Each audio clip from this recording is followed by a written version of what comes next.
जी तो स्टूडेंट्स ये रहा हमारा क्विज़ नंबर 2 का क्वेश्चन नंबर 1 जिसके अंदर वो कह रहा है अ 3 phase 50 hertz 160 kilometre long transmission line, यानी कि हमारे पास एक 3 फेज़ सिस्टम है जिसकी फ्रीक्वेंसी 50 हर्ट्ज़ है, जो कि मैंने यहाँ पे मेंशन कर दिया है। 160 किलोमीटर लॉन्ग ट्रांसमिशन लाइन, यानी कि ये लेंथ ऑफ वायर है, इतनी हमारे पास वायर जो है उसकी लेंथ है। 160 किलोमीटर तक लेंथ है हमारी वायर की। तो आपको याद होगा हमने ये चीज़ स्टडी की है ट्रांसमिशन लाइन मॉडल्स में कि जो जिस वायर की लेंथ 80 किलोमीटर से 250 किलोमीटर के बीच में आती है वो मीडियम ट्रांसमिशन लाइन होती है। तो ये मीडियम ट्रांसमिशन लाइन है, ये यहाँ पे लास्ट में देखें लिखा भी हुआ है ABCD constant as medium line, यानी कि उसने बाद में बता दी ये मीडियम लाइन है। ठीक है, आगे वो कहता है इसके 3 कंडक्टर्स हैं। ठीक है जी, 3 कंडक्टर इसमें वर्क कर रहे हैं। Has 3 conductors each of 0.75 centimetre radius, जिनका रेडियस जो है वो 0.75 सेंटीमीटर है। तो अब बच्चों ये रेडियस को भी मैं मीटर में कन्वर्ट कर लेता हूँ। देखें R is equal to 0.75 centimetre. आपको पता रेडियस को मीटर में कन्वर्ट करने के लिए क्या करूँगा, 1 मीटर के अंदर 100 सेंटीमीटर होते हैं। अगर मैं इसको 100 पे डिवाइड करूँ तो ये मीटर में कन्वर्ट हो जाएगा। आपने 0.75 को 100 पे डिवाइड करना है कैलकुलेटर की मदद से, तो ये हमारे पास ये आ जाता है 0.0075 मीटर। ठीक है जी, ये चीज़ आ जाती है। अब नेक्स्ट आगे मैं बात करता हूँ। देखें इसके बाद हमारे पास क्या है, वो कहता है कि स्पेस्ड एट, यानी कि वो जो 3 कंडक्टर्स हैं उनको स्पेस यानी कि रखा गया है एट कॉर्नर्स ऑफ ट्रायंगल, एक ट्रायंगल के कॉर्नर्स पर जिसकी ये साइड्स हैं। ठीक है जी, यानी इतने इतने डिस्टेंस पे वो पड़े हुए हैं। ये डिस्टेंसेस गिवन है हर एक कंडक्टर, यानी एक कंडक्टर दूसरे कंडक्टर से इतने डिस्टेंस पे है।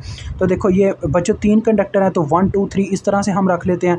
तो डी पहले कंडक्टर का दूसरे कंडक्टर तक का डिस्टेंस कितना है, 2.5 मीटर। इस तरह से आपने इनके नाम रख लेने हैं। ठीक है, उसके बाद देखें दूसरे कंडक्टर का तीसरे कंडक्टर तक कितना डिस्टेंस है, 3 मीटर।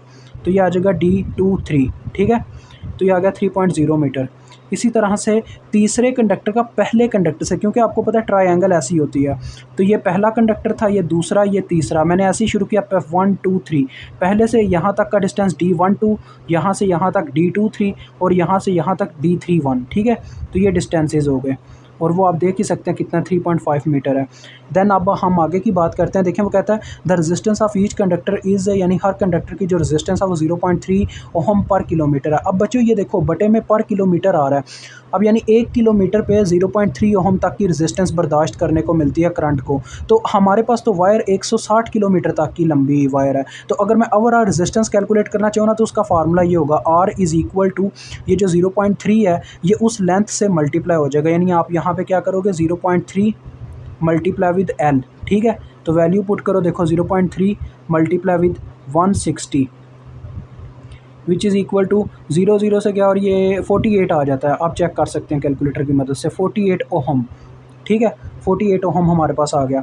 अब उसके बाद देखो बच्चों मुझे क्या है आगे वो कहता है and the line delivers 30 mega volt ampere at 132 kilo volt and a lagging power factor. ये सारी चीज़ें गिवन है लेकिन मुझे इनकी ज़रूरत नहीं है, फिर भी मैं मेंशन आउट कर सकता हूँ आपके लिए। देखिए मैं पावर फैक्टर मेंशन कर देता हूँ क्योंकि उसका कोई मसला नहीं है, वो मेंशन कर देते हैं। बाकी आप ना भी करो तो फ़र्क नहीं पड़ेगा, बिकॉज हमें जो मालूम करना वो मैं आपको बताता हूँ उनका किस चीज़ से लेना देना है।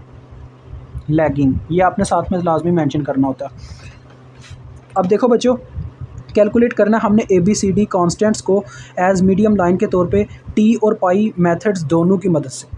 टी और पाई मेथड में फ़र्क क्या होता है वो मैं आपको समझा देता हूँ।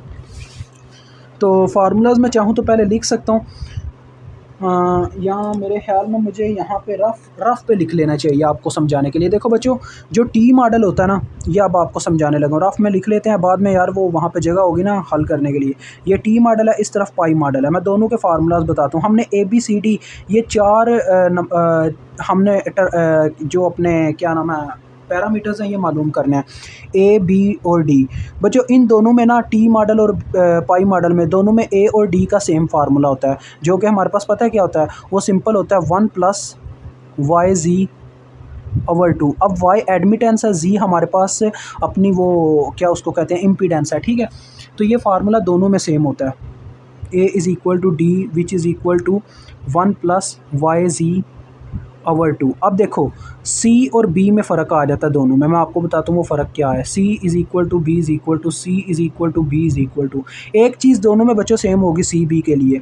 C हमारे पास Y के बराबर होगा, B Z के बराबर होगा। इसी तरह से यहाँ पे भी C हमारे पास y के बराबर और b z के बराबर। लेकिन फ़र्क कहाँ कहाँ पे आएगा? पाई मॉडल में पता क्या होगा? पाई मॉडल में ये होगा y into 1 plus Y G over 4 करने से आपको c मालूम होगा। यहाँ पे उसका उल्टा होगा, यानी यहाँ पे आपको b के अंदर ये काम करना होगा। b के यानी कि z पैरामीटर को आपको ज़रब देनी होगी 1 plus Y G over 4, then आपको ये मालूम होगा। यानी ये फार्मूले में चेंजेस आते हैं।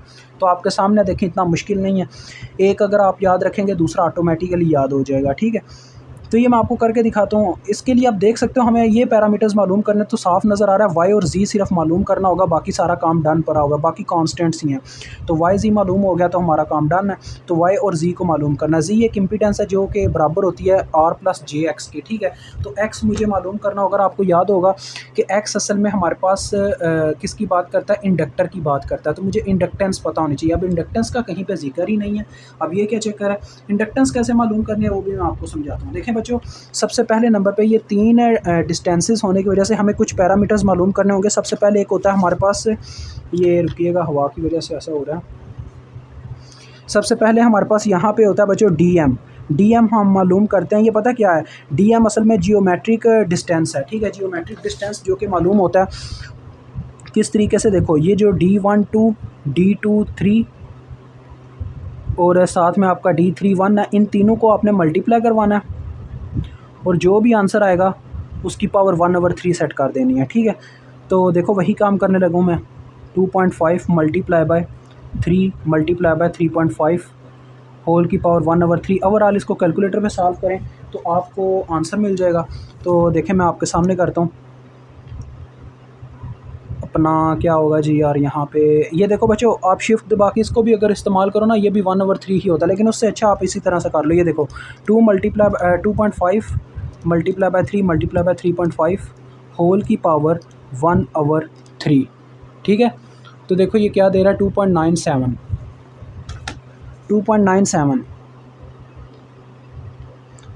मीटर इसका यूनिट होगा, बिकॉज ये सारे मीटर में थे। ठीक है, तो लिहाजा डीएम आपने मालूम कर दिया। ये तो था जियोमेट्रिक डिस्टेंस। एक और आपने मालूम करना है डिस्टेंस, जिसे हम कहते हैं मीन या एवरेज डिस्टेंस। ठीक है, वो कैसे मालूम होता है बच्चों? उसका सिंपल सा फार्मूला है अपने इस डीएस का। वो ये है कि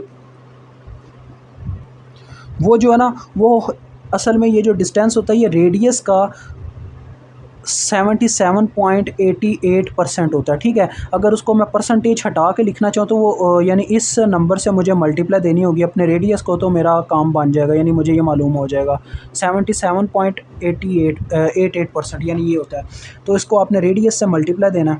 ठीक है, अब देखो यार, मैं वैल्यू पुट करता हूँ 0.7788 इंटू रेडियस की वैल्यू पुट करूँ, देखो वो कितनी है? 0.0075। अब इन दोनों को हमने मल्टीप्लाई करवाना, तो मैं मल्टीप्लाई करवाता हूँ। अब इसकी जो मेरे पास वैल्यू आ रही है वो 5.841 मल्टीप्लाई बाय 10⁻³ है, जिसे मैं चाहूँ तो इस तरह से लिख सकता हूँ 0.005841। और ये इसका यूनिट मीटर है, क्योंकि मैंने रेडियस भी मीटर में पुट किया और ये ऑलरेडी एक कांस्टेंट नंबर है। अब डीएस भी मालूम हो गया बच्चों, डीएम भी मालूम हो गया। इनको मालूम करने का फ़ायदा क्या होगा डिस्टेंसेस को? देखें, पहले नंबर पे हम मालूम करना चाहेंगे अपनी इंडक्टेंस को। ठीक है, ताकि हम एक्सएल मालूम करके फिर बाद में इम्पीडेंस मालूम कर सकें। तो देखें, इंडक्टेंस का असल में फार्मूला होता है हमारे पास बच्चों 2 मल्टीप्लाई बाय 10⁻⁷। ठीक है, log of DM over DS। ठीक है, जियोमेट्रिक डिस्टेंस डिवाइडेड बाय आपका एवरेज डिस्टेंस या मीन डिस्टेंस कह सकते हो, मल्टीप्लाई बाय लेंथ भी आ जाती है, यानी कि लेंथ ऑफ वायर। तो अगर आप वैल्यूज़ पुट करो, देखो 2 मल्टीप्लाई बाय 10⁻⁷, उसके बाद लॉग ऑफ DM आपके सामने है 2.97 ओवर DS की वैल्यू 0.005841 और देन मल्टीप्लाई विद, आप देख सकते हो L हमारे पास 160 किलोमीटर है। इसको आपने मीटर की फॉर्म में लिखना है। ठीक है, क्योंकि किलोमीटर हमने अब किलो नहीं लिखना, मीटर की फॉर्म में लिखना है। तो 1 किलो में आपको पता किलो 1000 के बराबर होता है, तो इसको किलो से 1000 के साथ में मल्टीप्लाई कर दूँ तो 3 ज़ीरो और आ जाएंगे आगे, सिंपल। अब आपका यहाँ पे L की वैल्यू आ जाएगी जो कि आती है 0 पॉइंट, मैंने निकाल के रखी हुई है 0.199 आती है, ठीक है। एल इंडक्टेंस है तो 0.199 को मैं अगर अप्रॉक्सीमेटली करके लिखूँ तो 0.2 बन जाती है, 0.2 हेनरी आपके पास एल की वैल्यू आ गई। अब बच्चों हमने मेन निकालना था अपने एक्स को, ठीक है। एक्स हमने मालूम करना था। एक्स का फार्मूला क्या होता है वो मैं आपको बताता हूँ। एक्स का सिंपल फार्मूला होता है ओमेगा एल। ओमेगा एल ये इसका फार्मूला होता है इंडक्टेंस के लिए, ठीक है। तो ओमेगा को आपको पता किसके बराबर होता है, 2 पाई एफ के बराबर होता है। तो 2 पाई एफ एल इसका फार्मूला बन गया। 2 पाई एफ की वैल्यू पुट करो जो कि 50 आप ऊपर देख सकते हैं, 50 हर्ट्ज़, और एल की वैल्यू अभी अभी आपके सामने मैंने मालूम किया 0.2। तो इनको अगर हम मल्टीप्लाई करते हैं ओवरऑल को तो हमारे पास कितना बनता है वो मैं आपको बताता हूँ। ये बनता है बच्चों 62.83, ठीक है, 62.83 ये हमारे पास आ गया, ठीक है। अब आपको पता है इम्पीडेंस को मालूम करने का क्या तरीका होता है, यानी उसका क्या फार्मूला होता है, आर प्लस जे एक्स। तो आर आपके सामने ही है, कितना आया था 48 प्लस जे 62.83 ओहम, ये आपका इम्पीडेंस मालूम हो गया, ठीक है। जेड आपने मालूम कर लिया। अब एडमिटेंस को मालूम करना होगा। एडमिटेंस को मालूम करने के लिए बच्चों हमारे पास जो फार्मूला होता है ना, Y is equal to J omega C होता है, ठीक है। यानी ओमेगा सी सिंपल होता है वाई को मालूम करने के लिए। तो वाई अब मालूम करना होगा। वाई को मालूम करने के लिए अब मैं क्या कर सकता हूँ, मैं यही कर सकता हूँ कि तो अब y को मालूम करने से पहले मुझे कैपेसिटेंस की वैल्यू पता होनी चाहिए। जैसे इंडक्टेंस की वैल्यू नहीं थी ना पता, वैसे ही हमें कैपेसिटेंस की वैल्यू भी नहीं पता। तो कैपेसिटेंस का जो फार्मूला होता है बच्चों वो क्या होता है हमारे पास, मैं आपको बताता हूँ। ये मैंने मेंशन कर दिया ताकि मुझे याद रहे। इंपीडेंस मैंने यहाँ पे निकाली हुई है। कैपेसिटेंस का बच्चों हमारे पास फार्मूला होता है 2 पाई एप्सिलॉन नॉट। या अब आपके उस्ताद पता नहीं कैसे आंसर लिखे होंगे आपके उस्ताद, या कहीं पे अगर आप आंसर निकालते हैं, वैसे जो एग्जैक्ट है वो ये formula D M divided by radius, ठीक है। तो एप्सिलॉन नॉट की जो वैल्यू होती है ना, एप्सिलॉन नॉट की जो वैल्यू होती है वो होती है 4 पाई मल्टीप्लाई बाय, नहीं सॉरी 4 पाई नहीं होती, माजरत 4 पाई नहीं, गलती होगी, 8.85, क्योंकि ये परमेबिलिटी होती है। तो 8.85 मल्टीप्लाई बाय 10⁻⁻12 फैरेड पर मीटर, ये होता है इसका वैल्यू, ठीक है। तो यहाँ पे आप इसको पुट करके सॉल्व कर सकते हैं। अदरवाइज़ जो बाद में हमारे पास ये बनता है ये कुछ इस तरीके से आ जाता है, ठीक है। आप वैल्यू पुट कर सकते हो, मसला नहीं है, उस तरीके से ही सॉल्व करना वैल्यू पुट करके। और एक और चीज़ बच्चों, ये सिर्फ कैपेसिटेंस अभी आ रहा है, हमें सी एल यानी कि लेंथ के अकॉर्डिंग चाहिए, तो लेंथ भी इसके साथ ऊपर मल्टीप्लाई होगी एल, ठीक है। एल भी मल्टीप्लाई करवाओगे आप, और बटे में डी एम ओवर आर आ जाएगा। डी एम की कितनी वैल्यू थी हमारे पास, कहाँ पे गया, 2.97, और बटे में आर जो कि 0.0075 है, और मल्टीप्लाई विद 160,000। आपको समझ तो आई गई है ये कैसे लिखा है, 160 किलोमीटर यानी कि 160,000। तो सी अब हम मालूम करें तो कितना बनता है जी, देखते हैं। तो ये बच्चों मेरे पास आ रहा है 1.486, आगे 10⁻⁻6 आ रहा है जिसे हम माइक्रो लिख सकते हैं, ठीक है, माइक्रो फैरेड, ये आपके पास आ गया। अब सी आपने मालूम कर लिया, तो जैसा कि मैंने बताया था वाई का फार्मूला होता है जे ओमेगा सी। तो जे बाहर ही रहेगा, ओमेगा आप जानते हैं 2 पाई एफ़ के बराबर है। 2 पाई एफ़ की वैल्यू आप जानते हैं कितनी है, 50, और आगे कैपेसिटेंस आ जाएगी। कैपेसिटेंस कितनी वैल्यू रखता है जी, 1.486 मल्टीप्लाई बाय 10⁻⁻6 आ जाएगा माइक्रो जो है। तो फाइनली जी ये हमारे पास आता है 4.67 कह सकते हो, 668, चलो 4.668 जे भी आप लिख लें साथ में, मल्टीप्लाई बाय 10⁻⁻4 ये चीज़ आती है, ठीक है जी। ऐसे आप इसको लिख के रख लें। अभी आपने वाई भी निकाल लिया, जी भी निकाल लिया, तो आपका काम काफ़ी आसान हो गया। अब आपने कहाँ चलना है जी, सीधी सी बात है, अब आपने ए बी सी डी वगैरह निकालने चलना है। तो यहाँ से मैं स्टार्ट करता हूँ। पहले हम नॉमिनल टी मॉडल सॉल्व करें या पाई मॉडल, पाई मॉडल से स्टार्ट करते हैं। तो पहले मैं पाई मॉडल के पैरामीटर्स निकालने जा रहा हूँ। पाई मॉडल, तो देखो बच्चों ये हमारा दूसरा पॉइंट था। अब सबसे पहले ए डी आपको पता है दोनों में सेम ही है फार्मूला, तो ये तो दोनों के लिए सेम ही होगा, 1 + y/(z/2)। तो वैल्यूज़ पुट करना स्टार्ट करता हूँ। 1 + y की वैल्यू आप जानते हैं कहाँ पे, ये आपके सामने, j × 4.668 मल्टीप्लाई बाय 10⁻⁻4। अब यहाँ पे कुछ बच्चे परेशान हो जाते हैं, उनकी परेशानी मैं दूर करने के लिए एक चीज़ लाया हूँ, टेंशन नहीं लेनी। और ये जी है अपना 48 + j 62.83 डिवाइडेड बाय 2। ठीक है जी। अब बच्चे परेशान कहाँ पे होते हैं वो चीज़ मैं बताता हूँ। परेशान वो इस चीज़ में होते हैं कि ओवरऑल ये कैलकुलेशन कैसे की जाए, मतलब कैलकुलेटर पे कैसे इसको सॉल्व करें, या ये कन्वर्जन वगैरह में फंस जाते हैं। तो आपने पता क्या करना है, सबसे पहले नंबर पे मैंने तो कन्वर्ट करके रखा हुआ है, लेकिन आपको बताता हूँ आपने जाना मोड में, और ये कम्प्लेक्स सेकंड नंबर पे आपने 2 दबा के अपने कैलकुलेटर को कम्प्लेक्स मोड में ले जाना। अब देखें 1 प्लस, अब मैं यहाँ पे ये बटा ले रहा हूँ, ठीक है, सारा का सारा एक साथ लिखने जा रहा हूँ। लेकिन ये चीज़ आपने याद रखनी है, जे से मुराद आयोटा, और आयोटा आपने वैल्यू के बाद लगाना करना है, ठीक है। ये गलती हो रही थी मुझसे भी। ये देखें 4.668 मल्टीप्लाई बाय 10 पर इज़ -4। ठीक है, ये मैंने जब वैल्यू लिख ली है ना, तो ये जो जे पहले था उसको मैं बाद में इसके साथ ऐसे लगाने लगा हूँ। ये देखो आयोटा, यहाँ से ई एन जी के ऊपर आयोटा होता है, इसको दबाओ डायरेक्ट ही तो आयोटा आ जाता होता है, तो ये आ गया इसके साथ। उसके बाद अगली वैल्यू 48 प्लस, अब देखो यहाँ पे भी सेंटर में जे आ रहा है, जे को इसके बाद लगाओ, यानी 62.83 के बाद लगाओ, तब ये कैलकुलेटर कंसिडर कर सकेगा, यानी एरर नहीं देगा। और ये आयोटा देख लें, और बटे में आता है 2, तो देखें ओवरऑल कैलकुलेशन मुझे मिल जाएगी। ये देखें आपके सामने है, कुछ भी नहीं मैंने किया। 0.985 प्लस, अब आप देख सकते हो ये भी आयोटा बाद में ही देता है, तो आयोटा हमने लगाना पहले ही है वैसे, लेकिन यहाँ पे कैलकुलेटर में हमने क्या करना बाद में लगाना करना, ताकि कैलकुलेशन ठीक रहे, क्योंकि अदरवाइज़ आप चेक भी कर सकते हो एरर देता है। तो ये आपके पास ए और डी फाइंड आउट हो गया, ठीक है। उसके बाद आप जानते हो यार बी मैं डायरेक्ट ही नीचे लिख देता हूँ, क्योंकि पाई मॉडल में आप जानते हो बी जो है अपना वो डायरेक्ट जी के बराबर होता है, डायरेक्ट जी के। तो जी आपके सामने ही है, कितना है 48 प्लस जे 62.83। ठीक है, ये तो डायरेक्ट ही फाउंड हो गया। अब मुझे तीसरे नंबर पे सी को मालूम करना। सी जो होता है फार्मूला पाई के मॉडल में मैंने बताया वो किसके बराबर था, y into 1 plus Y G over 4 था। तो वो हम करते हैं नेक्स्ट पेज पे। तो देखें यहाँ पे मैं करने जा रहा हूँ अब ये तीसरा सी मालूम करने जा रहा हूँ। सी का जैसे कि मैंने फार्मूला आपको बताया क्या है, y into 1 plus Y G over 4 हो जाता है यहाँ पे बस। ठीक है, फार्मूले तो मैंने आपको बता दिया मैं शुरू में। c is equal to Y की वैल्यू हमारे पास कितनी आई थी 4.66, ये हाँ जी ये लिखी हुई है मेरे पास, तो मैं यहीं से देख के लिख लेता हूँ। आपको पता है कहाँ से देख के लिखनी है, वही जो हमने मालूम कर रखी है। 4.668 मल्टीप्लाई बाय 10 पर इज़ -4, ये हमारे पास y की वैल्यू है।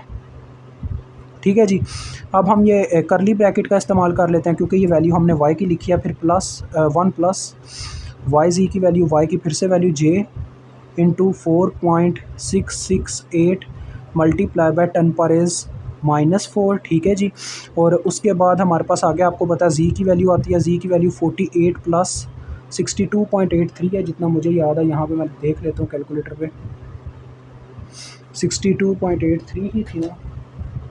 एक मिनट बच्चों, जस्ट एक मिनट। हाँ जी बिल्कुल 62.83 और जे यहाँ पे पहले आएगा। ठीक है 83, अब बटे में आ गया 4। वैसे ही आपने करना है जैसे मैंने आपको करके दिखाया था। ठीक है, आपने सारा ये कैलकुलेटर में पुट करना है, कैलकुलेटर आपको आंसर दे देगा सी की वैल्यू का भी। तो ये मैं अभी आपको करके दिखाता हूँ।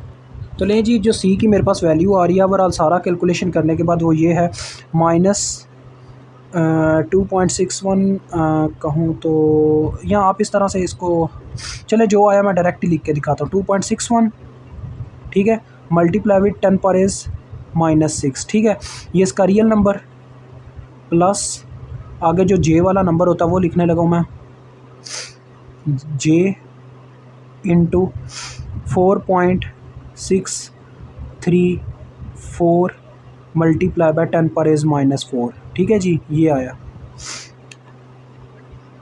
ये आपका आंसर आया सी के लिए। अब आपको पता है इसके बाद हमने किसको ख़त्म करना। अब बारी आती है अपने टी मॉडल की, क्योंकि मैंने पाई मॉडल सॉल्व किया जितना मुझे याद है। हाँ जी, ये पाई मॉडल था। अब हम टी मॉडल को सॉल्व करने जा रहे हैं। Now our B part T model. तो टी मॉडल में यार मैंने आपको बताया ए और डी का फार्मूला तो वही रहता है। ठीक है, तो ए और डी का जो भी आंसर आया हमारा वो यहाँ पे एज इट एज़ आ जाएगा। ए और डी का formula as it as 1 plus Y G over 2 होता है। तो ये हमने सॉल्व किया आगे, तो उसकी वैल्यू हमारे पास आई थी 0.985। ये हमारे पास इसका आंसर आया था 0.0985 प्लस जे 0.011, ये चीज़ आई थी। उसके बाद मैंने जैसा कि आपको बताया था वहाँ हमारे पास टी मॉडल में क्या होता है, जो पाई मॉडल होता है वहाँ पे तो बी, एक चीज़ तो मैंने आपको कंफर्म की थी, बी और सी का ये लेना देना है कि बी जी के बराबर, सी वाई के बराबर।